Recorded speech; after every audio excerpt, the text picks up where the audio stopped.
Hey there! So I got a bunch of really cool iPhone tips and tricks to share with you, mainly tips. And because it's Thursday, we're gonna try to do as many as we can in 30 seconds. Because it's 30-second Thursday!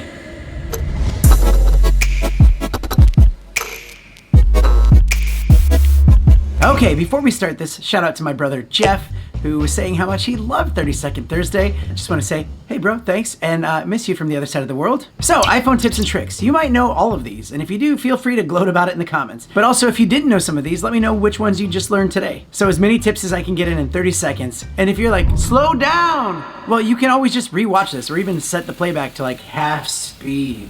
And one last thing before I start, if you can, hit that subscribe button, and if you can also reach this one right here, please hit that. Thank you very much. Yeah. Okay, so tip number 1. So a really easy way to scan QR codes, since that seems to be all the rage now to sign in anywhere. Go to your settings, down to your control center, and add the QR code reader. And then once you do that, all you have to do is swipe down, or swipe up depending on how old your phone is, select the QR code reader, and then just point it at the QR code, and boom. Side note, I actually made a whole video on how to set up your iPhone for autofill. So when you do scan in to go into a restaurant, you can easily just autofill your phone instead of having to sit there typing in the same information all the time. Check that out. Yeah. Okay, tip number 2. Remember the good old days when you just hold your finger down on an app and it makes them all wiggle and then you can move them around or delete them? Pepperidge Farm remembers. Well, if you're like me and you're just like, why did that make it harder to be able to move my apps around? Just know there's an easier way to get the wiggles. No, not those wiggles. These wiggles. Hold your finger down on any blank space for just like a second and then there we go. You got the wiggles. Now you can move them around or delete them. That was pretty easy and quick, huh? Okay, tip number 3. I guess I didn't really need to stop that because we still have some time left.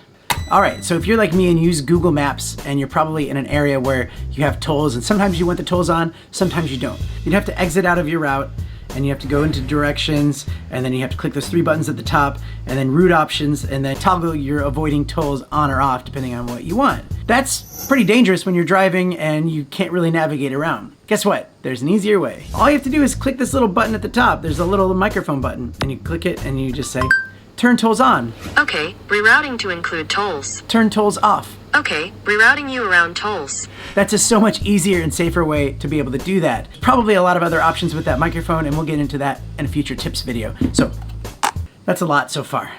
How are you doing? You doing all right? Okay. I think we have time for like one more tip. If you do love these iPhone tips, please let me know because I'll make some more in the future. Also, before I give you the last tip, I wanted to invite you to check out my tech podcast, and it's called Tech is Hard. It's a very new thing, and it's me and this gentleman from the UK. We get together and we talk about tech and YouTube and new stuff that's coming out and struggles and tips and tricks, camera gear, and we interview other YouTubers. You know, it's kind of one of those things that you can listen to on your commute to work every week, and it's fun. We have a good time. Okay, final tip, because we are almost out of time. This also goes back to the control center, that menu that you swipe down to get.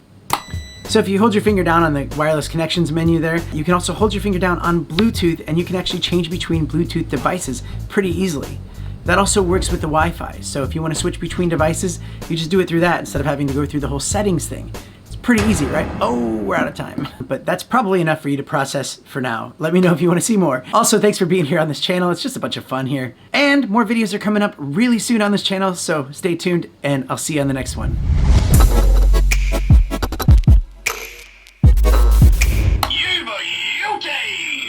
Thank you.